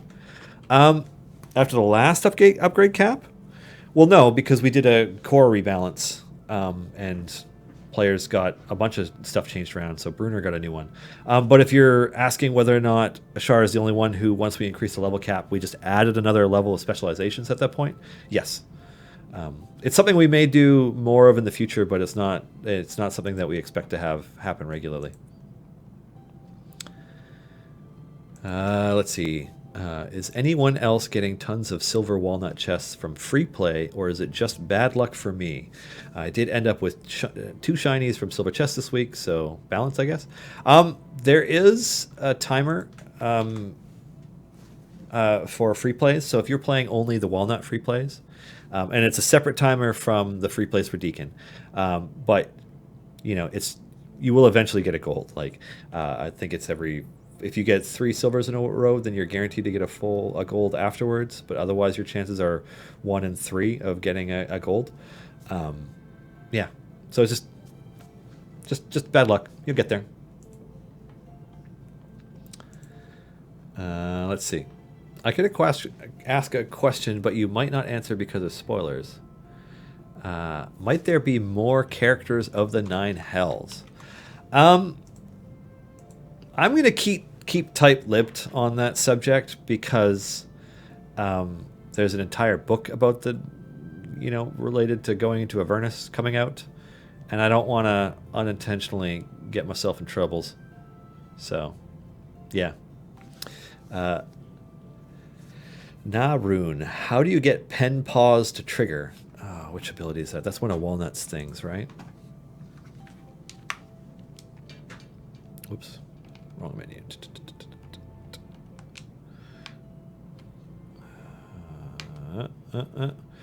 Increases the effect of Documenter for every 2 seconds that Walnut is in wolf form. The buff decreases every 4 seconds while not in wolf form. So Walnut only switches into wolf form when Walnut is tanking. So Walnut needs to have enemies up close to Walnut attacking her in order for pen pause to start triggering, because that's when Walnut turns into Wolfnut. Yeah. So if you were using Walnut only as a support champion and Walnut's not in the front row, it'll never trigger. So ideally, Walnut is up front. Yeah, like this is a bit of a different formation because it's not perfectly optimized like the one that I usually use, but it's still pretty functional and it'll push quite far. Rosie is my DPS in this formation, right here. Rosie Bee Stinger in the bee costume with her adopted daughter a few rows behind. Yeah. And kudos to the art team on our side for the animation. I love Rosie's attack, the teleport, where she just kicks people in the face constantly. It's awesome. Well, Shadow Step, I should say, but yeah. Rosie kicks ass. Anyways, yeah, if you want Walnut's tanking to trigger, you need Walnut to actually be tanking. That's really it. Let's make a wall, and then let's puke on them. No, that's not far enough, Dinar. Come on. All right, forest friends it is.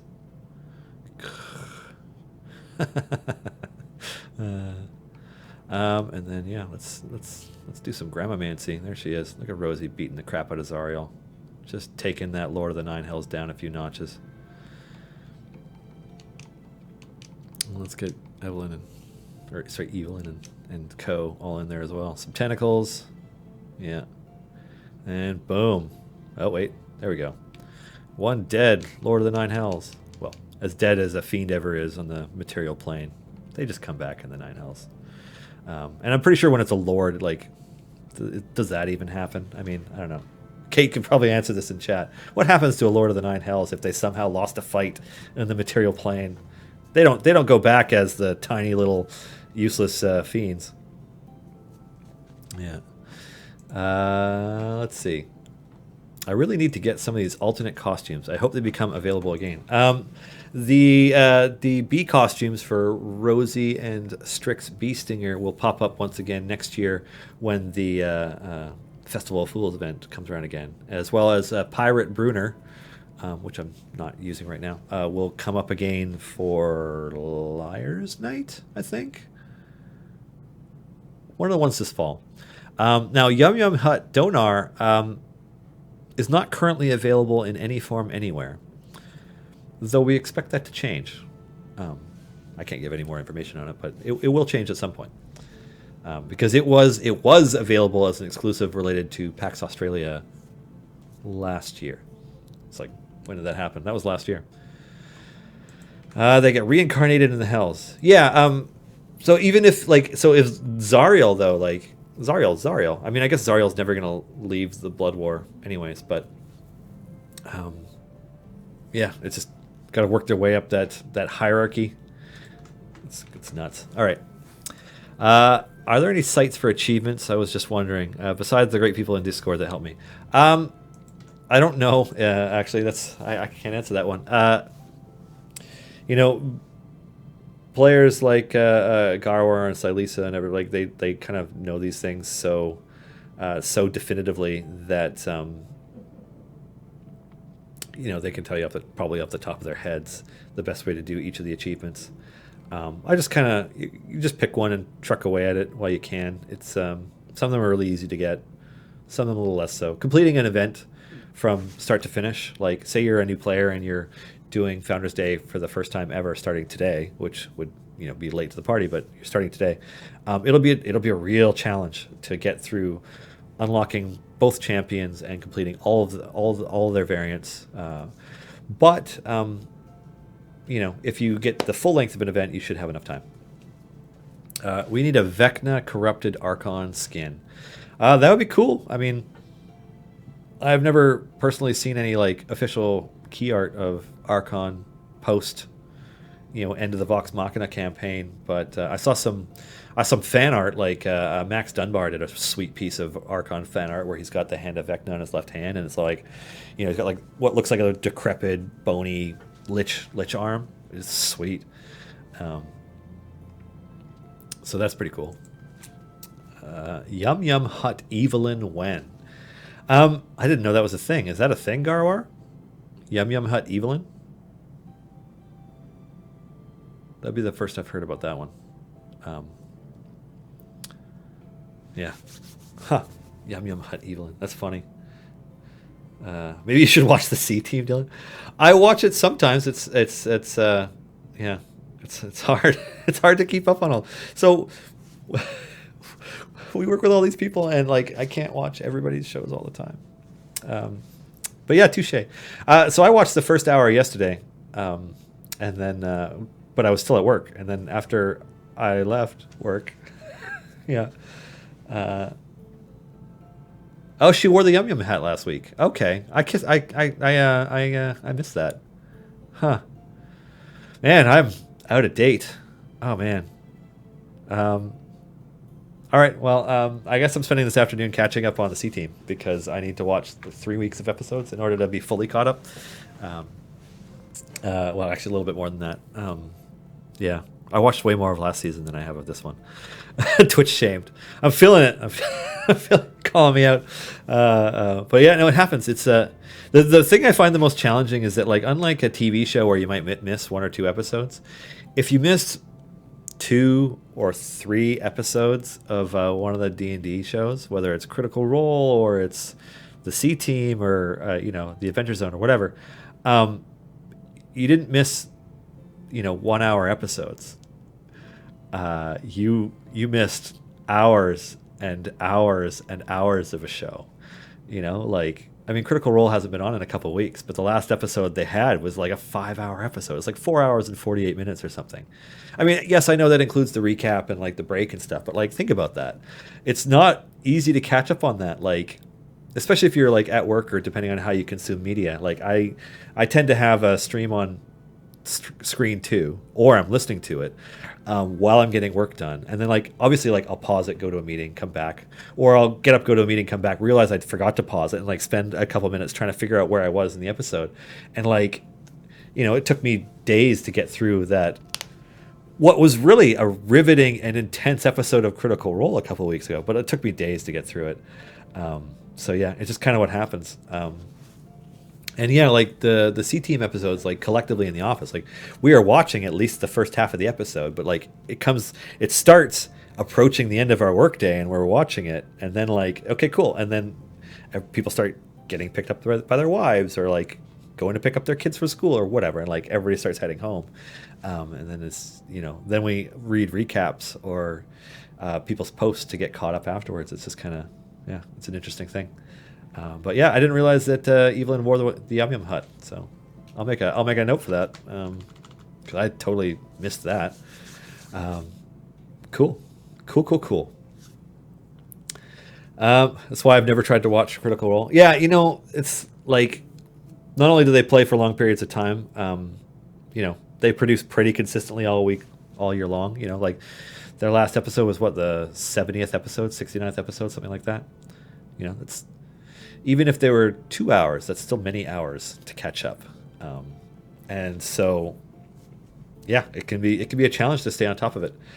If I did not start watching Critical Role with the first episode of this campaign, like if you're 30 episodes in, you're not like, it's hard to be like, I'm going to jump into this show, and I only have 120 hours to catch up on. It's a lot,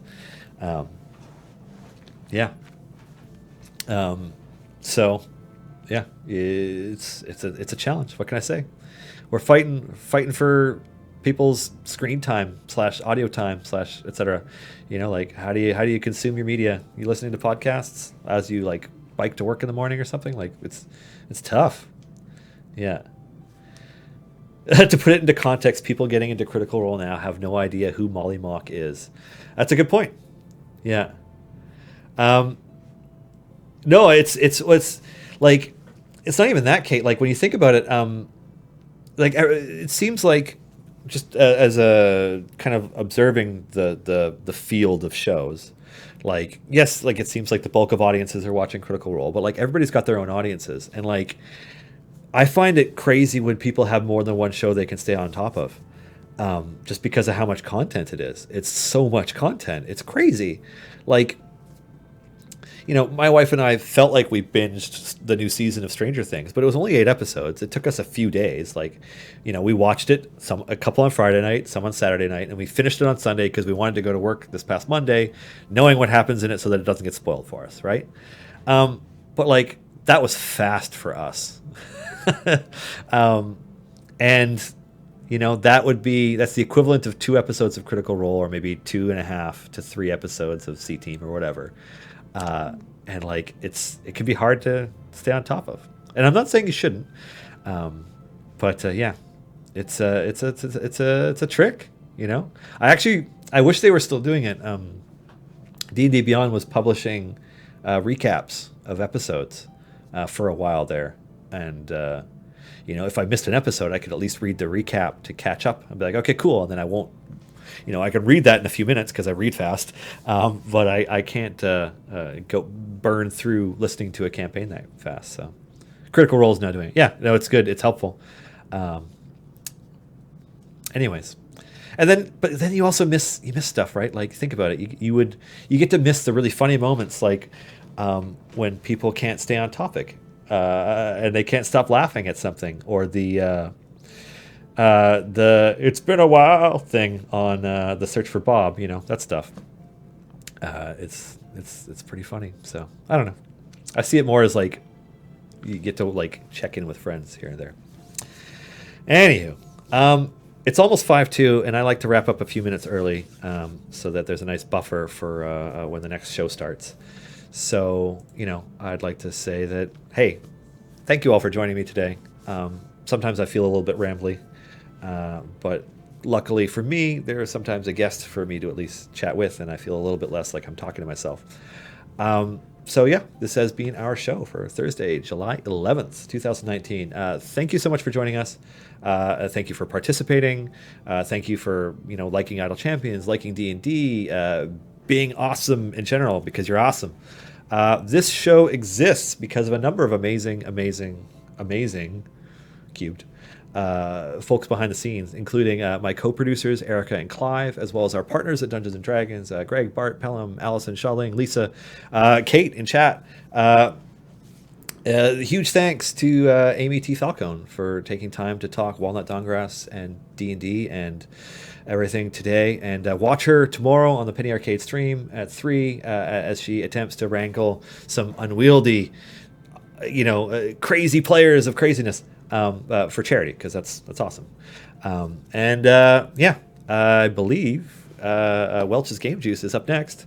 And after that, Critical Role. So take care, everybody. You're awesome. Have a wonderful, wonderful weekend.